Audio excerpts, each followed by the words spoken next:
Hello friends, आप सभी का स्वागत है ज्ञान सागर स्टडी चैनल में। मेरा नाम है आशीष कुमार।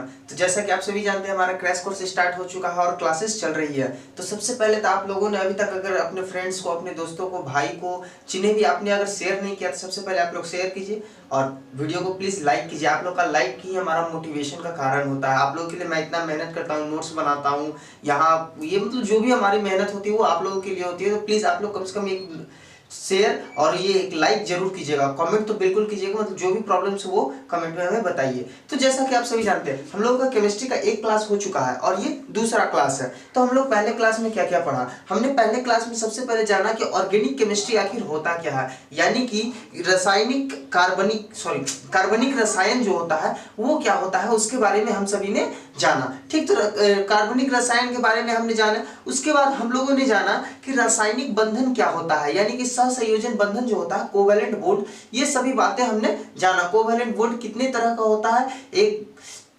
एकल बंधन, द्विबंधन, त्रिबंध, ये सभी हमने पिछले क्लासेस में पढ़ चुका है। अगर आपने अभी तक नहीं देखा है तो वीडियो के लिंक में, वीडियो डिस्क्रिप्शन में लिंक है, आप वहां से जाके देख सकते हैं। ठीक है, अब हम लोग ये क्लास करते हैं। तो इसमें हम लोग पढ़ने वाले हैं एलोट्रोप्स ऑफ कार्बन, यानी कि कार्बन के अपरूप। आप सभी जानते हो कि बहुत ज्यादा इंपॉर्टेंट क्वेश्चन है कार्बन के अपरूप, यानी कि allotropes of carbon. Allotropes of carbon mainly कौन कौन है?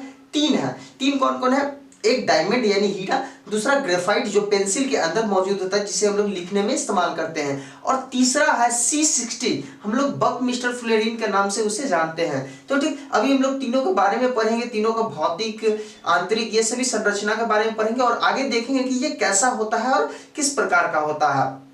ठीक, और ये ऐसा क्यों होता है। तो चलिए धीरे धीरे हम लोग आगे बढ़ते हैं। ठीक, ओके।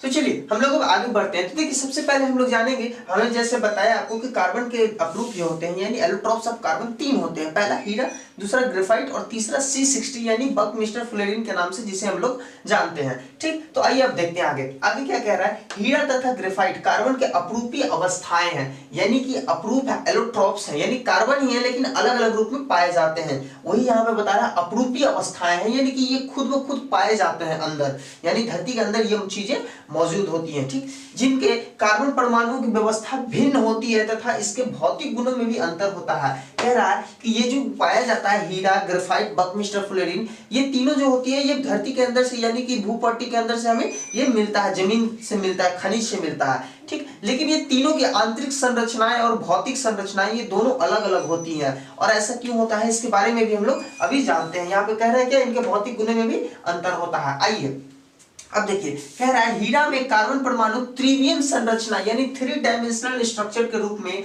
सजे होते हैं। कह रहा है हीरा जो है, डायमंड जो है, डायमंड के अंदर जो कार्बन होता है वो कार्बन किस तरह से मौजूद होता है? त्रिविम संरचना में होती है।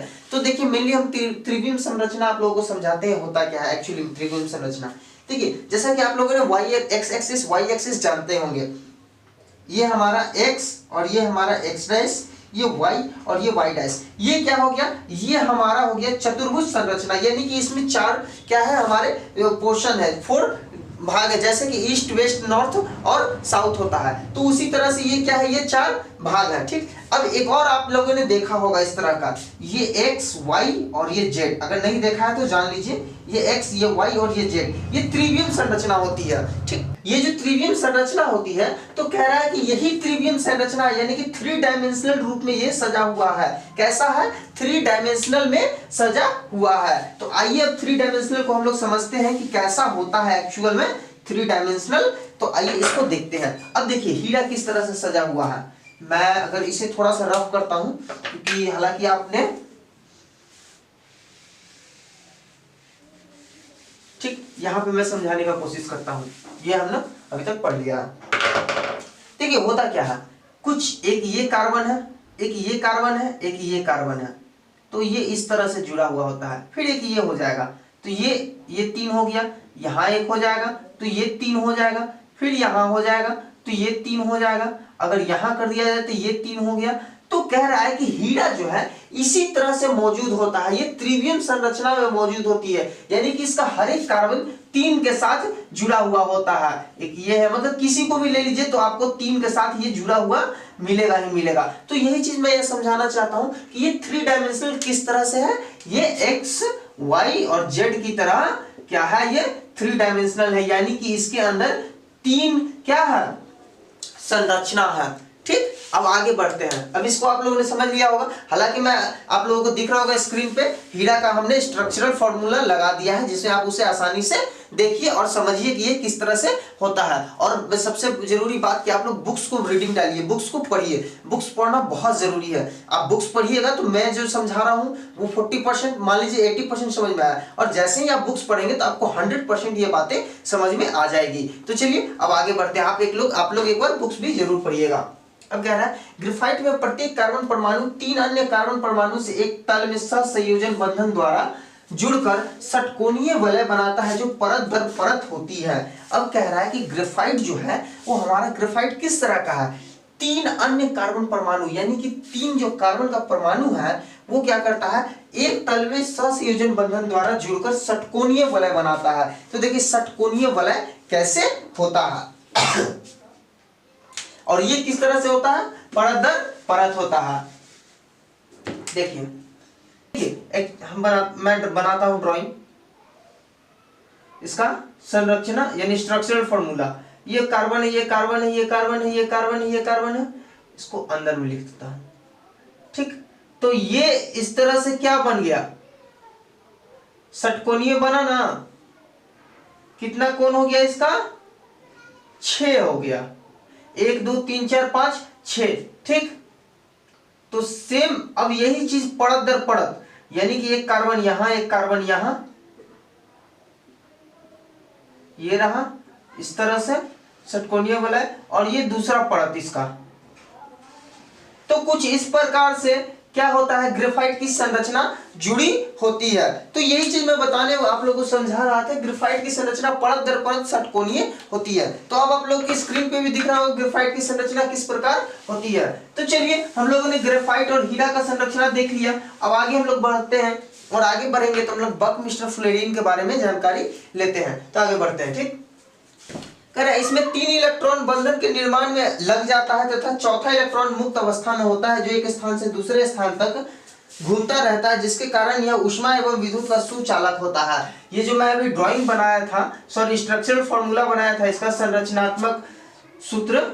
ठीक, तो ये क्या होता है, इसमें 3 कार्बन जुड़ा हुआ होता है और एक कार्बन क्या होता है, फ्री होता है। वो कार्बन क्या करता है, एक स्थान से दूसरे स्थान तक घूमता रहता है, जिसके कारण क्या होता है, ये इसमें ऊष्मा का सुचालक होता है, यानी ये ऊष्मा को एक स्थान से दूसरे स्थान तक पहुंचा सकता है, विद्युत को एक स्थान से दूसरे स्थान तक पहुंचा सकता है। अब ये देखिए 3 कार्बन है, इसमें ये चौथा कार्बन जो भी है ये मुक्त अवस्था में होता है। तो ये मुक्त अवस्था वाला जो चौथा कार्बन होता है वो यहां से वहां, वहां से यहां, इस प्रकार वो घूमता रहता है। तो वहां पे यही चीज बता रहा है यहाँ पे, इसमें 3 इलेक्ट्रॉन बंधन के निर्माण में लग जाता है, 3 इलेक्ट्रॉन बंधन के निर्माण में लग गया, जो चौथा है वो अगला कार्य करता है, जो हम लोग को यहाँ पे नहीं दिख रहा है। ठीक, तो एक तल से सहसंयोजन चौथा इलेक्ट्रॉन मुक्त अवस्था में होता है, जो एक स्थान से दूसरे स्थान तक घूमता रहता है, जिसके कारण ये ऊष्मा एवं विद्युत का सुचालक होता है।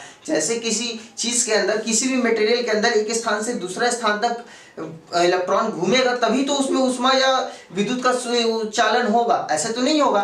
क्यों? क्योंकि जब इधर से उधर जाएगा ही नहीं तो ऊष्मा का चालन होगा कैसे, जैसे लकड़ी में नहीं होता है। तो इसी तरह का इसमें भी होता है। क्यों? क्योंकि इसमें जो चौथा इलेक्ट्रॉन होता है, वो कार्बन का चौथा इलेक्ट्रॉन एक स्थान से दूसरे स्थान तक घूमता रहता है मुक्त अवस्था में। इस कारण से इसमें क्या होती है, क्या ऊष्मा और विद्युत का सुचालक यह होता है। अब आगे बढ़ते हैं। कहता है इसके परत आपस में दुर्बल आकर्षण बलों द्वारा जुड़े हुए होते हैं। कह रहा है कि इसमें जो आकर्षण बल होता है वो कैसा होता है दुर्बल आकर्षण बल होता है, यानी कि कमजोर आकर्षण बल होता है। कमजोर होने के कारण क्या होता है, अब आइए देखते हैं, जिसके कारण यह फिसल सकता है, इसलिए ग्रेफाइट मुलायम तथा चिकना होता है। कह रहा है ग्रेफाइट मुलायम भी होता है और चिकना इस वजह से होता है क्योंकि उसका चौथा इलेक्ट्रॉन मुक्त अवस्था में होता है और साथ ही साथ उसमें आकर्षण बल जो होती है वो कमजोर होती है। इस कारण से ये क्या होता है, फिसलन और चिकना, मुलायम, ये सभी चीजें इसमें होती है। तो आप लोग, मुझे उम्मीद है कि आप लोग हीरा और ग्रेफाइट की संरचना के बारे में अच्छी तरह से समझ गए होंगे। अब हम लोग आगे बढ़ेंगे, तो आगे हम लोग देखेंगे C60 यानी कि बकमिस्टर फुलेरीन के बारे में जानते हैं कि C60 आखिर है क्या। तो आइए अब हम लोग आगे बढ़ते हैं। तो चलिए अब हम लोग आगे बढ़ रहे थे और अगला हम लोग कौन सा जानने वाले थे, C60 यानी बकमिस्टर फुलेरीन के बारे में हम लोग जानने वाले थे कि उसका स्ट्रक्चर क्या होता है और किस प्रकार से वो बना हुआ होता है। तो आइए जानते हैं। कह रहा है बकमिस्टर फुलेरीन कार्बन का एक शुद्धतम रूप है जो बड़ी संख्या में कार्बन के परमाणुओं के संयोजन से बनती है। इसमें कार्बन के 60 परमाणु होते हैं। कह रहा है कि ये जो एक बकमिस्टर फुलेरीन C60 है, ये कार्बन का एक शुद्धतम रूप है, ये प्योर होता है, यानी कि प्योरिटी नेचर से डायरेक्टली प्राप्त होता है, ठीक। और उसके बाद क्या होता है कि इसका क्या होता है, एक शुद्धतम रूप जो बड़ी संख्या में कार्बन के परमाणुओं के साथ संयोग होती है, यानी कह रहा है कि बड़ी संख्या में कार्बन की ढेर सारी परमाणु इसके साथ संयोजन रहती है, यानी जुड़ी हुई होती है। उसके जुड़ने के बाद कितनी परमाणु होती है, तो 60 परमाणु यानी 60 परमाणु इसके अंदर मौजूद होता है, जिससे मिलकर यह बना होता है। इसलिए इसे हम लोग C60 के नाम से भी जानते हैं। तो कभी कभी आपसे पूछ देगा कि बकमिस्टर फुलेरीन का केमिकल फॉर्मूला क्या होता है, ये ऑब्जेक्टिव क्वेश्चंस में आ सकता है, तब आपको वहां पे C60 मिलेगा, जिसको आप लोग टिक करके आइएगा, वो करेक्ट आंसर होगा। यानी C60 क्या है, बकमिस्टर फुलेरीन होता है। अब चलिए अब आगे बढ़ते हैं। कह रहा है इसकी आकृति फुटबॉल की भांति होती है। जैसे कि आप लोग बुक्स में पढ़ेंगे या नहीं पढ़े तो पढ़ लीजिए, मैं बताता हूँ कि इसके जो ये स्ट्रक्चर होता है वो किस तरह होता है, एक फुटबॉल की तरह होता है। यानी फुटबॉल कैसा होता है, फुटबॉल हमारा इस प्रकार होता है, गोल होता है। तो कह सकते हैं कि ये कैसा होता है, गोल होता है। और फुटबॉल गोल होने के साथ साथ क्या होता है, कुछ इस प्रकार से होता है। उसमें आप लोगों ने देखा होगा कि वो कुछ इस प्रकार जुड़ा हुआ होता है। तो इस प्रकार से फुटबॉल होता है हमारा, होता है ना। तो मेरा ड्राइंग थोड़ा अच्छा नहीं है, तो इस प्रकार से आप लोग समझ गए होंगे मेरा कहने का मतलब। तो देखिए जैसे हैचिंग होता है फुटबॉल में, यानी कि ये होता है, कुछ इस प्रकार से फुटबॉल होता है। तो वहां पे यहाँ पे भी यही होता है कि जब फुटबॉल की भांति होती है इसकी आकृति। इसकी बकमिस्टर नामक एक अमेरिकी शिल्पकार, कह रहा है कि ये किसी साइंटिस्ट के नाम पे नहीं रखा गया है, कह रहा है अमेरिका का एक शिल्पकार था जिसका गुंबज कैसा था, जिसके द्वारा निर्मित जियोडेसिक गोलाकार गुंबज, जिसका गोलाकार जियोडेसिक गोलाकार, क्या जियोडेसिक गोलाकार गुंबज के सदृश था। यानी कि जो शिल्पकार था उसके गुंबज के जैसा था, जियोडेसिक गोलाकार गुंबज। कैसा, जियोडेसिक गोलाकार गुंबज। और उस शिल्पकार का नाम था बकमिस्टर। तो ठीक, तो प्रायः इसे बक्सी बॉल्स भी कहते हैं, यानी इसे बक्सी बॉल भी कहते हैं। अब अगर मान लीजिए ऑब्जेक्टिव में आपसे पूछ देगा कि बक्की बॉल्स क्या है, तो वहां पे आपको पता होना चाहिए कि C60 यानी बकमिस्टर फुलेरीन, या ये भी क्वेश्चन कर सकता है कि बक्की बॉल किसे कहते हैं, तब आपको ये पता होना चाहिए कि बकमिस्टर फुलेरीन क्या है, बक्की बॉल्स भी इसे हम लोग कहते हैं। तो ये सब जो आपके लिए इंपॉर्टेंट है वो मैंने अंडरलाइन कर दिया और आपको खास करके बताया है, ताकि ऑब्जेक्टिव्स आपका जो है वो स्ट्रांग हो जाए, यानी 40 मार्क्स जो ऑब्जेक्टिव आती है वो आपका प्योर कवर रहे। ठीक, अब हम लोग आगे बढ़ेंगे। तो ये बक्की बॉल्स हम लोग बकमिस्टर फुलेरीन के बारे में जान लिया। अब C60 के बारे में एक और चीज जानते हैं, जो बकमिस्टर फुलेरीन, इसका इस्तेमाल कहाँ होता है। जैसा कि ग्रेफाइट का आप जानते हैं लिखने में इस्तेमाल होता है, हीरा का, डायमंड का ज्वेलरीज वगैरह में इस्तेमाल होता है। तो अब इसका कहाँ इस्तेमाल होता है, इसका इस्तेमाल होता है कि जैसे कि अभी आप कुछ दिन पहले सुने होंगे कोई मूर्ति निकला जमीन के अंदर से, तो जो मूर्ति निकलती है वो कितनी साल पुरानी है उसको जांचने के लिए, यानी कि उसका अस्तित्व जांचने के लिए हम लोग C60 का इस्तेमाल करते हैं। यानी बकमिस्टर फुलेरीन का इस्तेमाल किस लिए किया जाता है, किसी भी चीज का क्या करने के लिए, उसका आयु कितनी है उस चीज को मापने के लिए इसका इस्तेमाल हम लोग करते हैं। तो ठीक है, आप लोगों ने ये चीज समझ गए होंगे। अब हम लोग आगे बढ़ेंगे तो क्या पढ़ेंगे, कार्बनिक यौगिक के सूत्र यानी फॉर्मूला ऑफ ऑर्गेनिक केमिस्ट्री। तो आइए अब हम लोग देखते हैं फॉर्मूला ऑफ ऑर्गेनिक केमिस्ट्री क्या होता है। ठीक, कह रहा है कि कार्बनिक यौगिक के सूत्र कितने होते हैं, 3 होते हैं। सबसे पहले तो ये जानना चाहिए आपको कि कार्बनिक यौगिक के सूत्र यानी कि organic chemistry, formula of organic chemistry कितने टाइप्स के होते हैं, 3 टाइप्स के होते हैं। तो उसमें पहला कौन सा है, पहला हमारा लुईस इलेक्ट्रॉन बिंदु संरचना है, दूसरा हमारा संरचना सूत्र है यानी कि स्ट्रक्चरल फॉर्मूला है, और तीसरा हमारा त्रिवियम सूत्र है यानी त्रिवियम सूत्र, इसको सॉरी मैं भूल रहा हूं, तो ट्रिपल फॉर्मूला इसको, हाँ शायद ट्रिपल फॉर्मूला ही बोलते हैं। ठीक, तो ये त्रिवियम संरचना होती है। ठीक, तो हम लोग आइए अब देखते हैं इसको। तो कैसे देखेंगे, सबसे पहले हम लोग जानेंगे लुईस इलेक्ट्रॉन बिंदु संरचना क्या होती है। ठीक, तो ये कह रहा है यह संरचना प्रत्येक परमाणु से जुड़े परमाणुओं की तथा संयोजन इलेक्ट्रॉन की व्यवस्था को दर्शाती है। कह रहा है कि लुईस संरचना जो है, लुईस इलेक्ट्रॉन बिंदु संरचना है, वो क्या होती है, किसी भी तत्व की, किसी भी यौगिक में जुड़े परमाणु जो होती है उसकी संरचना को दिखाती है कि वो किस प्रकार से उसमें जुड़ी हुई है। जैसे कि हम लोग लेके चलते हैं C2H2, ये किस प्रकार से जुड़ा हुआ है, ये तो मैंने फॉर्मूला लिख दिया ना, ये किस प्रकार से इसका संरचना है, ये कैसे जुड़ा हुआ है, ये चीज बताती है कौन, लुईस इलेक्ट्रॉन संरचना। तो ये बताती है कुछ इस प्रकार ये जुड़ा होता है। ठीक, हम लोग आगे देखने वाले हैं। तो ये कुछ इस प्रकार से जुड़ा होता है तो इसी को हम लोग इसमें जानते हैं। ठीक, ये संरचना किस प्रकार से बनी हुई होती है। अब हम लोग आगे बढ़ते हैं। तो कह रहा है इसे 2 प्रकार से व्यक्त करते हैं। कह रहा है लुईस इलेक्ट्रॉन बिंदु संरचना को भी हम लोग क्या करते हैं, 2 तरह से व्यक्त करते हैं। और 2 तरह से कैसे कैसे व्यक्त करते हैं इसको देखते हैं। पहला हमारा है एक बंधन युक्त कार्बन यौगिक। कह रहा है कि एक बंधन युक्त यानी सिंगल बॉन्ड के साथ जो होती है वो वो होती है इसमें। तो इस प्रकार से कार्बन के परमाणु आपस में संयोग करके श्रृंखला बनाने की प्रवृत्ति रखते हैं। इस गुण में श्रृंखला गुण, इस गुण को श्रृंखला गुण कहते हैं। कह रहा है कि जिस भी यौगिक में एक बंधन होगा यानी कि कुछ इस प्रकार से होगा। ठीक, अगर एक बंधन है तब क्या होगा, ये क्या करेगी, श्रृंखला बनाने की प्रवृत्ति रखेगी। यानी जिस भी यौगिक में, जिस भी कंपाउंड में एकल बंधन होगा यानी सिंगल बॉन्ड होगा, वो क्या करेगी, उसमें एक ऐसा गुण होगा कि वो किसी भी अपने साथ साथ क्या कर सकती, चैन बना सकती है यानी श्रृंखला बना सकती है। मान लीजिए कि CH4 है। ठीक, तो ये कुछ इस प्रकार है ना, तो ये CH4, तो ये एकल बंधन है, इसमें सिंगल बॉन्ड है। तो ये सिंगल बॉन्ड क्या कहती है, यही सिंगल बॉन्ड कह रही है कि मैं आपस में जुड़ के परमाणु संयोग करके श्रृंखला बनाने की प्रवृत्ति रखते हैं। श्रृंखला यानी कि चैन बनाने की प्रवृत्ति रखती है। हम लोगों ने चैन देखा है, कुछ इस प्रकार से होती है। तो वही पे यहाँ पे है, इस गुण को श्रृंखला गुण कहते हैं। और ये देखिए कुछ चैन इस प्रकार है, ये जुड़ के चैन बनाती है। अब कह रहा है द्विबंधन युक्त कार्बनिक यौगिक। क्या है, सेकंड क्या है, द्विबंधन, जिसके अंदर द्वि हो, ट्रिपल हो, इस तरह का बंधन हो, तब क्या होता है, तब हम लोग जानते हैं। तो कह रहा है कि जब द्विबंध युक्त कार्बन यौगिक है तो इसमें क्या होता है, इसमें होता यह है कि कह रहा है कि इसमें भी 2-3 तरीके से हम लोग दर्शाते हैं। तो इसमें 2-3 तरीके से कैसे दर्शाते हैं, इस चीज को हम लोग देखेंगे अभी।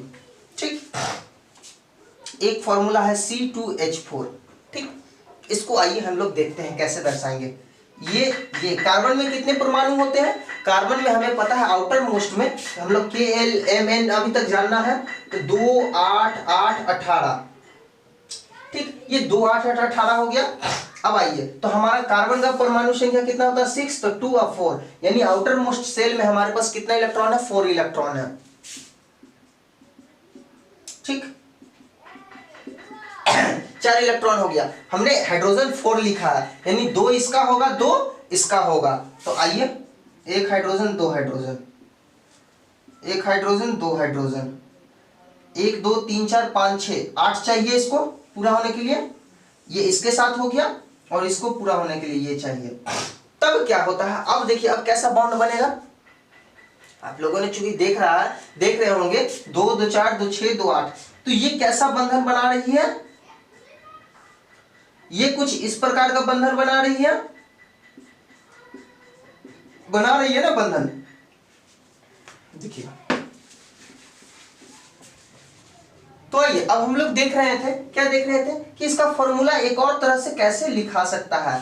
तो इसको और कर देते हैं, और ये C, ये C, तो इसमें कितना है, एक और एक, ये बॉन्ड, एक एक दो बॉन्ड, हाइड्रोजन कितना, एक एक दो, ये हाइड्रोजन, ये हाइड्रोजन, ये और ये, यानी एक हाइड्रोजन इधर, एक हाइड्रोजन इधर। तो कह सकते हैं कि इस तरह से, यानी कि भिन्न तरीके से हम इसे दर्शा सकते हैं, किसमें, द्विबंधन युक्त कार्बनिक यौगिक में, यानी कि दो तीन तरह, इसमें जब दो या ट्रिपल बॉन्ड होगा तब हम लोग उसे इस तरह से दर्शा सकते हैं। इसका एक और फॉर्मूला देख लेते हैं, एक और क्या है, C2H2 है, ठीक। तो C2H2 यहाँ पे आते हैं, देखते हैं, ठीक।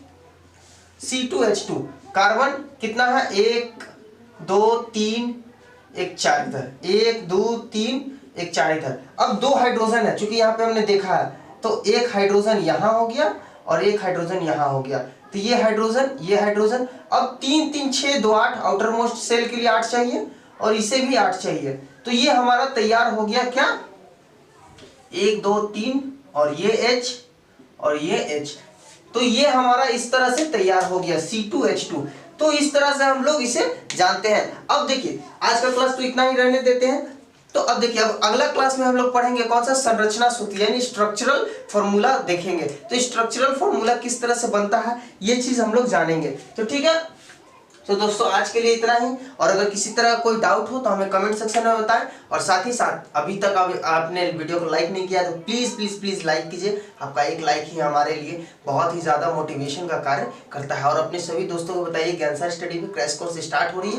कुछ दिन इलेक्शन तक थोड़ा सा और प्रॉब्लम से, कुछ टीचर्स इधर से उधर से जो गांव पे है, वोट देना चूंकि बहुत ज्यादा इंपॉर्टेंट है, तो वो वहां पे अभी मौजूद है, तो इस कारण से नहीं आ पाए हैं। तो बस इलेक्शन पर थोड़ा सा हम लोग को सपोर्ट कीजिए, और इलेक्शन के बाद आपका क्लास रेगुलर चलेगा, जितना प्रोग्राम के अकॉर्डिंग है उतना चलेगा। तो दोस्तों आज के लिए इतना ही, थैंक यू, गुड बाय।